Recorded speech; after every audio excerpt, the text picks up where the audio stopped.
Good morning, তোমরা সবাই কেমন আছো? আশা করি সবাই ভালো আছো, সুস্থ আছো, আর আমরাও খুব ভালো আছি। আজ দিনটা হলো বুধবার। তা সকাল সকাল ঘুম থেকে উঠে প্রতিদিনের যেমন কাজ বলেছিলাম, ওই একই কাজ থাকে। মিঠিকে স্কুলে দিয়ে এসে তারপরে ভিডিওটা শুরু করলাম। শুনছি নাকি মিঠিদের এবার স্কুল বন্ধ হয়ে যাবে। এই 2-3 দিন হলো এত গরম পড়েছে কি আর বলবো। তা যাই হোক, স্কুলটা বন্ধ হলে একটা জিনিস খুব বিরক্ত লাগে, মিঠি ঘরে বসে ঘুমাবে, তারপরে দেরি করে উঠবে, তারপরে দেরি করে পড়তে বসবে। সবচেয়ে বড় বড় রাগ ওটাই ধরে। তা যাই হোক, তোমরা যে এই ঘরটা এখন দেখছো না পরিষ্কার পরিপাটি, আলনাটার অবস্থা যা ছিল আজ থেকে 3-4 দিন আগে, খাটের অবস্থা যা ছিল কি বলবো। খাটের মধ্যে মানে এমন কিছু ছিল না যে খাটটায় ছিল। তা যাই হোক, আমাকে যে ছুটি দেয় এটাই আমার বড় কথা। গাছগুলোকে তো বাইরে বার করে দিয়েছি, আর জায়গাটা কিন্তু ঝাড়া হয়নি। এখানটা ঝাড়বো, ঝেড়ে তারপরে গাছগুলোকে মুছে একদম নিয়ে আসবো। তা এখন জানলাগুলো বন্ধ করে দিয়েছি, বাইরে কেউ প্রচণ্ড রোদ, সেই জন্য কটকট করছে। এবার আমি বেরাবো মিঠিকে নিতে। প্রচণ্ড রোদ্দুর, মিঠিকেই এখন যাচ্ছি স্কুলে আনতে। আজকে শুভ্রজিৎ আর যাবে না, তাই আমি যাচ্ছি। ওর একটা কাজ আছে, যেমনটা বললাম। তোমরা আওয়াজ পাচ্ছ হয়তো পেছন দিকে, সেই বালিশ তোষক বানায় তাদের। তা যাই হোক, এখন মিঠিকে আনতে যাচ্ছি। খুব রোদ্দুর, মানে কী বলবো, কোনো দিনও যাই না, খুব কম যাই বলে যেন আরও বেশি গরম লাগছে।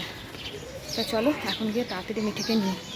কিছুদিন আগে যখন বাড়িতে ছিলাম, বাবা আর আমি গিয়ে ঠাকুর পুজোর জন্য আম কিনে নিয়ে আসা হয়েছিল। কিন্তু সেই আমগুলো বেশ টক ছিল, ভালো করে খাওয়াই যায়নি। আমগুলো কেনার সময় বাবা বলেছিল আমগুলো টক হবেই, কিন্তু লোকটা বলেছিল না না, একদমই টক হবে না। কিন্তু আজকে আমি ভয়ে ভয়ে আম কিনছি। বাবা বলেছিল এখন কিনবি না, কিছুদিন পর কেন। কিন্তু মিঠির কথা শুনে নিচ্ছি এই কারণে, মিঠি আবার আমটা খেতে খুব ভালোবাসে। এই আম যদি টক হয় তাহলে ভাবছি মিঠিকে ম্যাঙ্গো শেক করেই খাই দেবো। যাই হোক, আর বেশি কথা বলবো না, এই গরমের মধ্যে একদমই দাঁড়িয়ে থাকা যাচ্ছে না। তা চলো তাড়াতাড়ি গিয়ে ঘরে ঢুকে পড়ি।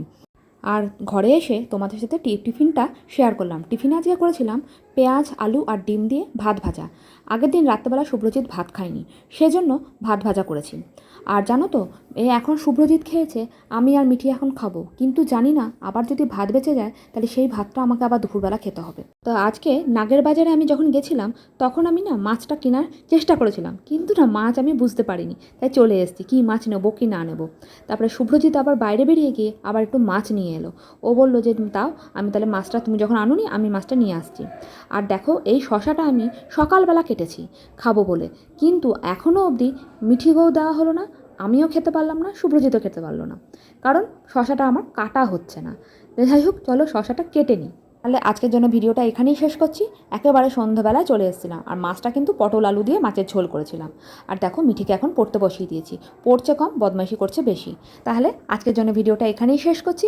মিঠিকে এখন পড়িয়ে নিই, আর খুব ছোট্ট ছোট্ট ভিডিও দিচ্ছি, তোমরা কিন্তু ওয়াচ করে নিও। আর তোমরা সবাই ভালো থেকো, সুস্থ থেকো, সাবধানে থেকো, আর সকলকে ভালো রেখো। আর খুব গরমের মধ্যে বেশি বেশি করে জল খাও, আর কমেন্ট করতে কিন্তু একদম ভুলো না। তাহলে এখনকার জন্য টাটা।